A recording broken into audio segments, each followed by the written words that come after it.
pues ahí está este tema muy jaloneado, un asunto en donde parece pues todo ha quedado reducido a traidores o a salvadores, según se quiera ver, un asunto en el que están, como en muchos otros temas, muy calientitos y polarizados los ánimos. Sergio Sarmiento, Sergio, ¿cómo estás? Muy bien, qué bueno. Espero que no nos polaricemos tanto y que no nos mandemos a ser crucificados ni cosas de esas. Oigan, ¿y qué tal lo acalorado del ambiente también? Sí, bueno, el clima, ¿no? Está haciendo un calor.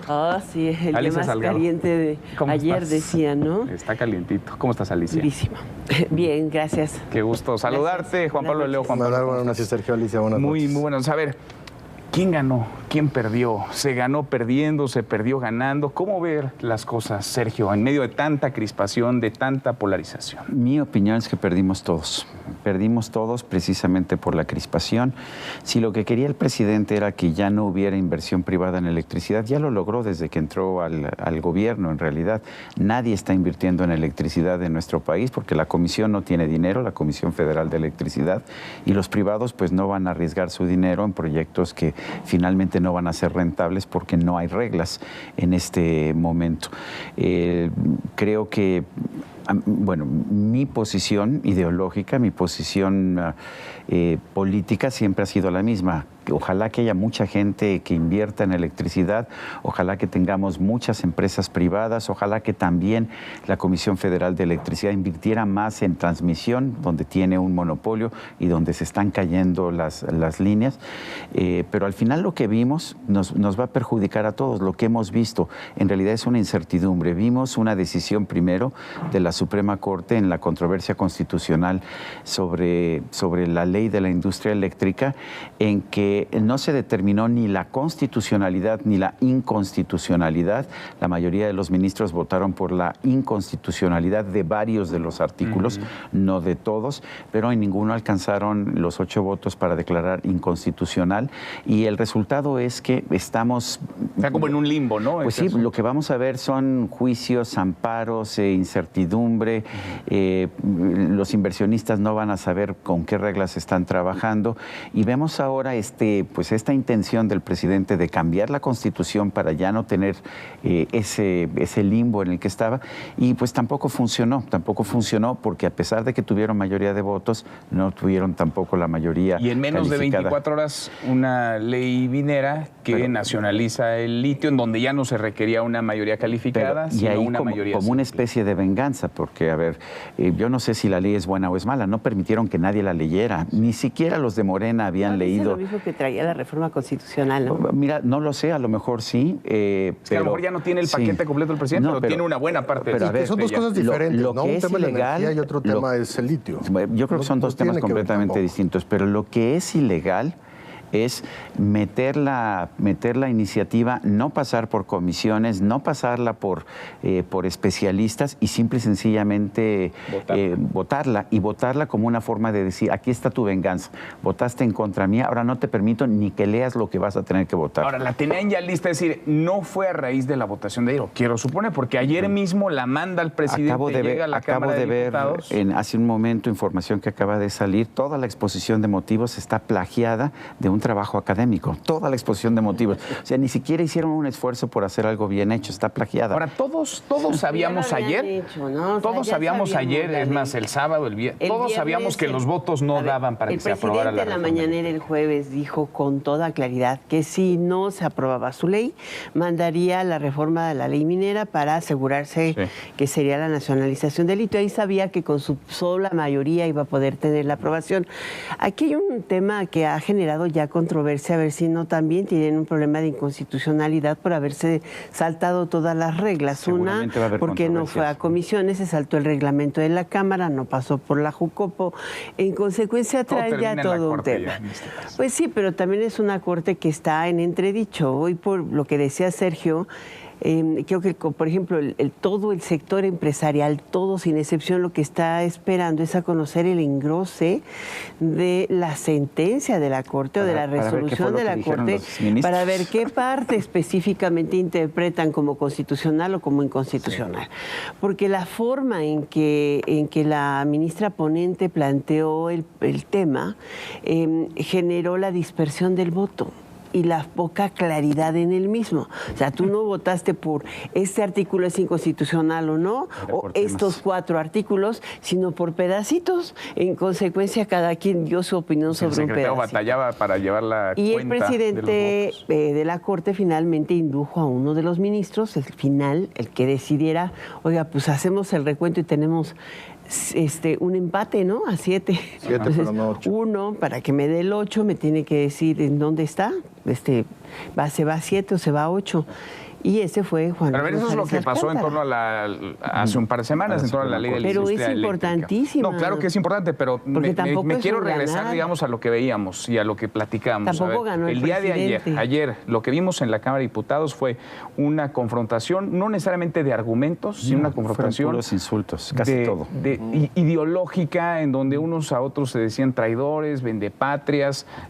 Y ahí, digamos, ya es muy poco el argumento, ya es muy poco el razonamiento que puede valer, que puede pesar. Pero me interesa por qué el presidente, sabiendo, como lo sabíamos todos, él mismo el jueves lo dice, que no le iban a alcanzar los votos, decide llevar esto hasta el final, hasta fin de término, hasta la votación, porque pudieron haberla postergado, pudieron haber pausado esta iniciativa, como hay muchas otras que duermen el sueño de los justos. ¿Por qué llevar esta iniciativa hasta su votación con el resultado que ya conocemos y lo que hoy dice el presidente? Creo que hablando políticamente, el foco siempre estuvo sobre el PRI y el presidente habló en muchas mañaneras acerca del PRI y si el PRI, el partido de Lázaro Cárdenas, iba a dejarse mangonear y se iba a dejar influir, y el PAN estuvo definido desde un principio con el tema de la reforma eléctrica, y el PRD, no que sea insignificante, pero no es un partido político que tenga las herramientas necesarias para poder negociar. Y me parece que estos 7 meses de discursos que vimos y de posicionamientos y de los foros abiertos y demás, siempre se pensó que iba a existir algún tipo de negociación con Morena, específicamente con el PRI. Morena no está acostumbrado a negociar. Morena no ha negociado las leyes, Morena no negoció. Escucha a nadie. No escucha a nadie, no negoció el presupuesto. Por ejemplo, el tema del presupuesto, históricamente, aunque sea su posición, hay acuerdos y hay negociaciones. A final de cuentas, la política es eso. En el Senado han tenido que negociar todo, porque en el Senado por el bloque de contención. Nunca han podido ellos mismos con sus aliados construir una mayoría calificada. Claro, el bloque de contención en el Senado sí había funcionado. Y el bloque de contención no es un bloque opositor, sino que es un bloque de contención en el que el Movimiento Ciudadano, PRD, PAN y PRI se han logrado unificar en el Senado para poder detener ciertas cosas. Sin embargo, todo ha salido, ¿eh? Claro. O sea, todas las reformas constitucionales antes de esta elección Creo que Monreal ha negociado mucho más que lo que han negociado los líderes de Morena en la Cámara de Diputados. Con Ignacio Mier el día de ayer justamente. Entonces me parece Pero es una situación que no tenía Mario Delgado, porque entonces sí tenía mayoría. Mario Delgado sí negociaba. Sí. Ahora, se perdieron 50 curules en la Cámara de Diputados en la elección intermedia del 2021, espacios que le hubieran servido muchísimo a Morena para poder pasar esta aplanadora en reformas constitucionales. No la tuvieron y creo que Morena no tuvo la inteligencia política para poderse acercar a la oposición y poder negociar, porque finalmente los 12 puntos que había planteado la oposición en un principio no estaban incluidos. Pero les interesaba o no negociar, porque ahí es donde entra, digamos, una primera duda. El presidente dice, está acostumbrado a no negociar. Como la mandé. Está acostumbrado sin que le mueva ni una coma. Yo creo que al presidente no le gusta negociar, primero. No está acostumbrado, él piensa que él encarna la patria, como decía una carta de los gobernadores, y no le gusta negociar. Ahora, yo creo que el presidente sabía, por supuesto, que iba a perder la votación y la hizo a propósito, porque él piensa que perdiendo gana, que perdiendo gana políticamente, que esta es su carta, primero para las elecciones que van a tener lugar en el próximo mes de junio, pero también para el 2024. La estrategia de Morena pues, está ahí claramente, la ha dicho Mario Delgado, la han dicho los demás, Fernández Noroña. Vamos a exhibir a cada uno de los diputados que votó en contra de lo que nosotros presentamos, porque esos diputados, y no tienen argumentos muy sofisticados, no, para ellos esos diputados son traidores a la patria y no queremos traidores a la patria. Y eso es lo que van a hacer. Y el presidente está convencido de que él ganó perdiendo y bueno, y por eso estamos viendo ahora este desplante que seguramente si llega a la Suprema Corte lo van a echar para atrás por inconstitucional, de meter la ley de litio meterla con forceps, sacarla con forceps, pero de una forma impresionante, violando absolutamente todas las reglas. El reglamento, sí. Sí. Esto lo hicieron para decirle a la oposición, te crees muy girito, diputado de oposición, te voy a demostrar quién manda y yo mando aquí. Pero ahí también la oposición hoy se vio inteligente de alguna manera. O sea, como no la pasaste en Junta de Coordinación Política, pues simple y sencillamente me salgo. O sea, llegué a la votación y me abstengo, no voy a participar. Pedí a Morena que les descontaran el día. Ahora, la verdad es que esta reforma a la ley minera en materia de litio ya la había anunciado completita en la reforma constitucional y se incluyó tal cual, como dices, en la exposición de motivos. La exposición de motivos está plagiada. Pero más allá de todo hay que pensar, ¿realmente es porque... una propuesta de nacionalización del litio? No, porque la ley minera, la Constitución dice que todos los minerales son de la nación y que la nación otorga concesiones para explotar, para explorar, para explotar y para producir. ¿Y sabemos qué va a pasar con esas concesiones? En este caso sí, porque tenemos un tema ahí bien interesante. La propia ley no dice que sea una nacionalización, pero el presidente sí lo dijo hoy. La pregunta es si es una nacionalización pero una cosa o una es decir, estatización. no es ninguna de las dos cosas, porque, a ver, la ley, la parte de la ley yo sí la vi o la revisé, dice que las explotaciones en curso, las concesiones ya otorgadas continúan. Que son 3, que ¿no? son que hay que plantearlas. Nada más es una que vale la pena, que es la de Bacanora Lithium. Y hay ahorita esa toda sigue. una... No, sí, claro. Va a continuar. Y hay una serie de versiones en torno a si los minerales, si el mineral ahí encontrado es realmente utilizable para la producción de baterías de litio. El litio tiene como 7 usos industriales fuertes, inclusive farmacéuticos. No nada más es para hacer baterías, pero esta en particular ha tenido 6 pruebas piloto y el yacimiento ha sido certificado por el Instituto de Recursos Naturales de los Estados Unidos y tiene 39% de mineral de litio. El resto que tiene es cobalto y níquel, que son tan buenos como el otro.